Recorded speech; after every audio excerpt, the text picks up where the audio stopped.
Shalom. First and foremost, I want to give all praises, glory, and honor to Yahweh, by Hashem, Yahweh Shai, by Hashem, Kodash. Yahweh being the true powerful name of the Heavenly Father, which means He is. Yahweh Shai being the true name of His only begotten Son, which means He saves. The one that people in this world ignorantly call Jesus Christ. By Hashem, in the name, Rakah, Holy, Kodash, Spirit. I want to give double honors to the elder apostles of Great Millstone, along with the bishops, regional heads, and elders who rule well, and salutations of much love. The rest of you, sincere Akim, pushing the word in truth and sincerity. This is the cleric Azar coming to you with another lesson. I am continuing in my lot to bring you my ongoing series from Excerpts of Hollywood, this factory of perverseness. Just another observation on predictive programming and how art imitates life and vice versa. Just a reminder, the purpose of my videos is to show correlations. A correlation is an observation of a mutual relationship or connection between two or more things. I use movies to extract or extrapolate a narrative.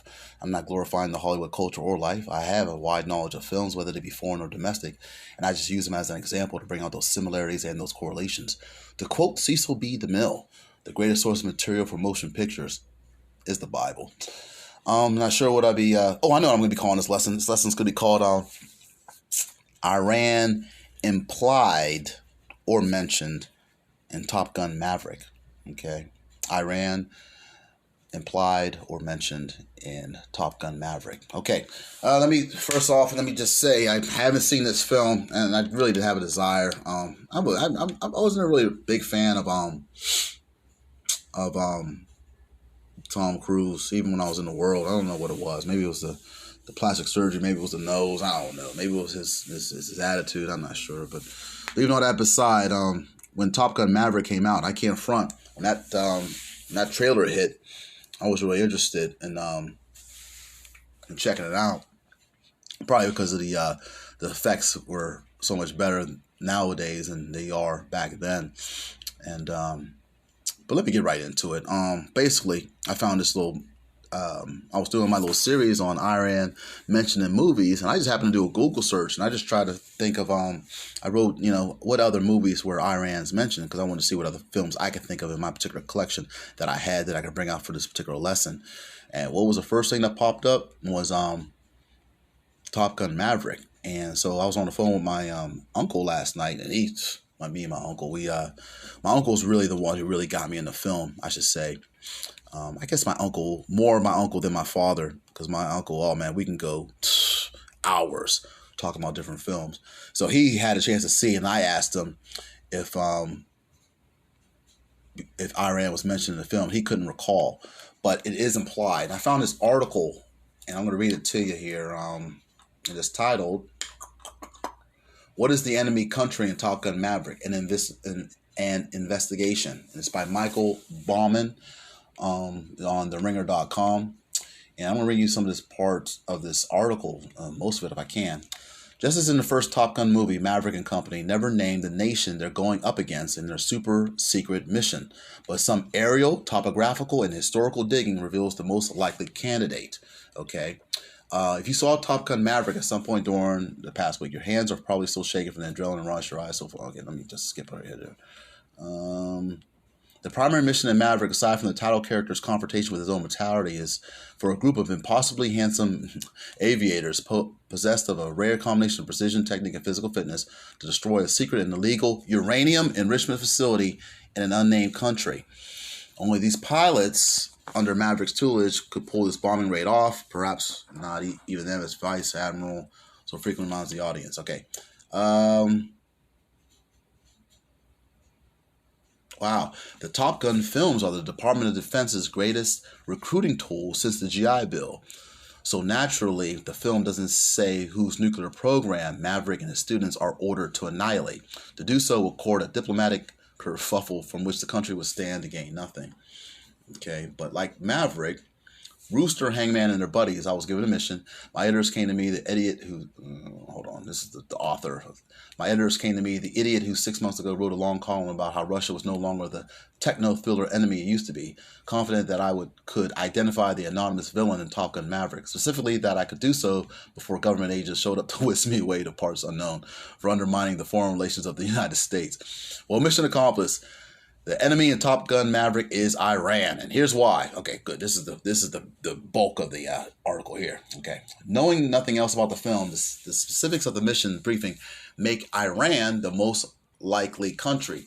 The target is an uncompleted uranium enrichment site, which eliminates Russia, China, and North Korea. Now, let me add too, speaking as a man, this is also going to be that new axis of evil in World War III. You got Russia, China, North Korea, Syria, Iran, and I have a feeling I'm missing one. Okay, well, anyway, let me just read this article here. Yes, Russia, China, and North Korea, those countries already have nuclear weapons, thousands of them in Russia's case. Not to mention the fact that an attack on any of those countries would immediately escalate into a major conflict. Okay, we're about to head into that. The nuclear facility, Admiral Bates, played by Charles Parnell, says is also being developed in violation of a number of treaties that removes India, Pakistan, and Israel from consideration, as all have developed nuclear weapons but are not signatories to the Non-Proliferation Treaty. All right, you guys can look that up. It says in this parentheses here, the purpose of the NPT, or the Non-Proliferation Treaty, which entered into force in 1970, was to limit nuclear weapon ownership to the 5 countries that already had them: U.S., Russia, China, France, and the U.K. Okay, keep moving here. The events depicted in Maverick wouldn't be the first time a country used a small group of fighters to blow up a rival's nuclear program. In 1981, a group of Israeli Air Force F-16s destroyed a nuclear reactor in Iraq, a raid known as Operation Opera. I gotta look this up. One of the pilots, Ilan Ramon, later became an astronaut and was killed in 2003 when the Space Shuttle Columbia was destroyed. Man, I gotta look this up. That's interesting.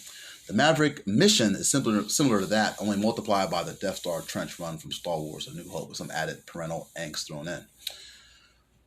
That's kind of interesting. Okay. But the real giveaway, the location, is the composition of the enemy Air Force. A mix of the state-of-the-art stealth fighters and Cold War-era interceptors, including a handful of F-14s.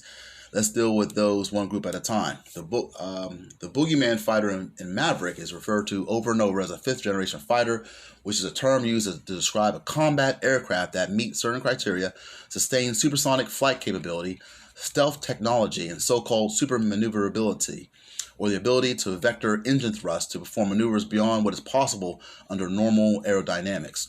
These fighters are, as the movie depicts, usually superior to 20th century designs like the F-18. One of the 2 American 5th-generation fighters, the F-35, is depicted briefly in Maverick, but isn't chosen to fly the final mission. I'm not going to read the parentheses here. The bad guy airplane in the original Top Gun was the fictional MiG-28, which was in reality an American F-5 fighter with a black paint job. The bad guy airplane in Maverick is never named, but it's basically identical in appearance and capability to the top Russian air superiority fighter, the Sukhoi Su-57. The Su-57 has been offered for international sale so far without any takers, but the Islamic Republic of Iran Air Force, IRIAF, has purchased Russian-built aircraft in the past, including the MiG-29.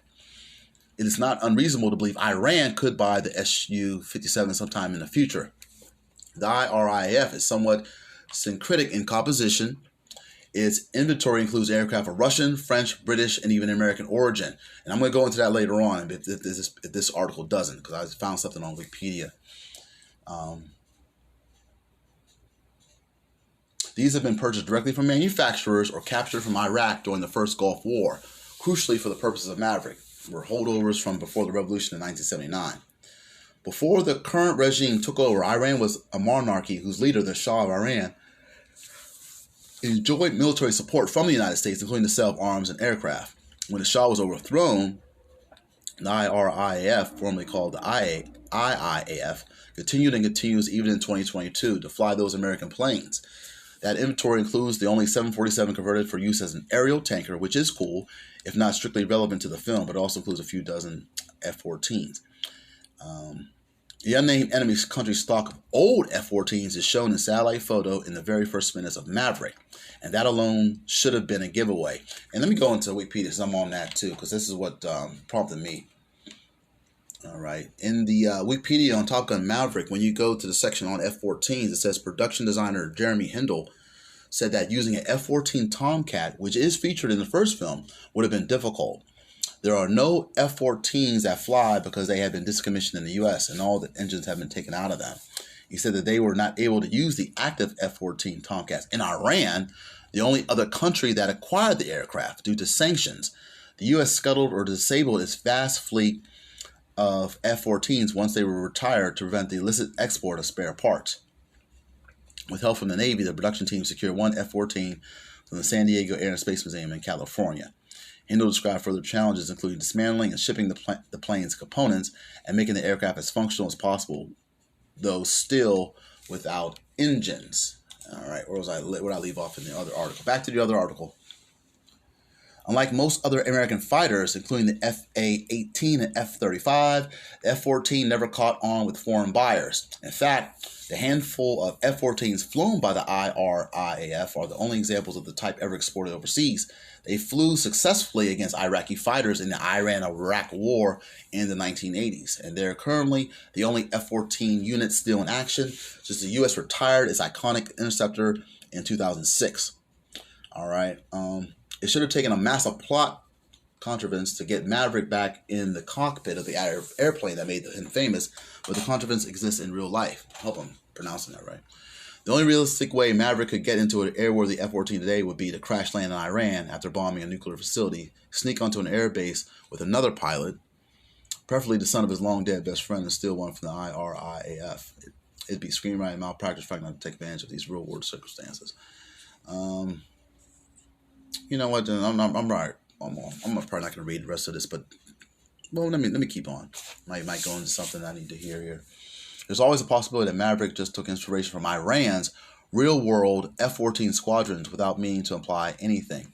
But if that's the case, how do you explain Maverick's radio call to the aircraft carrier? I didn't see this film, so spoilers, Slovakia. Carrier-based aircraft drag a hook behind them to grab an arresting cable on the carrier flight deck. The thing would have ended on this. I mean, you pretty much got the point. So the only F-14s are in Iran currently, from what this article as well as Wikipedia confirms.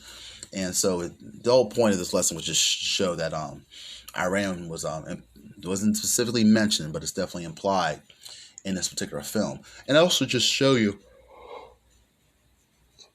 it also should show you how they've been building up this particular bad guy for quite some time, okay? And that's how they use it. Just like they said in the beginning of this particular film, how it said how the Department of Defense used Top Gun as a recruiting tool. So can you imagine them coming out with this particular film? Didn't this film come out like around the time of the pandemic? This was originally I think it was originally scheduled to be released.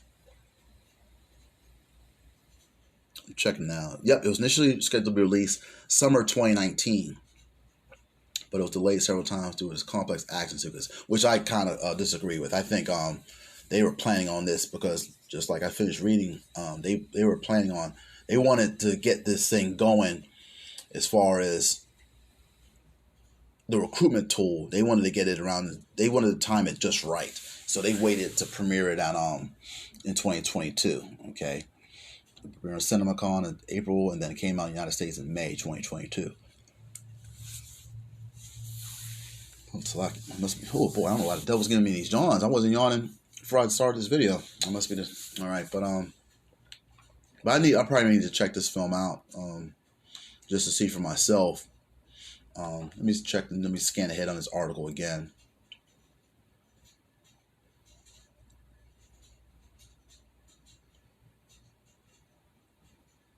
Okay, right here it says Iran, however, is most closely accessible by sea from the Persian Gulf, and while 30 years of CNN and war movies has painted a picture of the Middle East that's flat, hot, and sandy, Iran has numerous snow-topped mountains that could resemble the scenery Maverick depicted. Okay. Okay, that's it. He's talking about the topography and topography. Slovakia.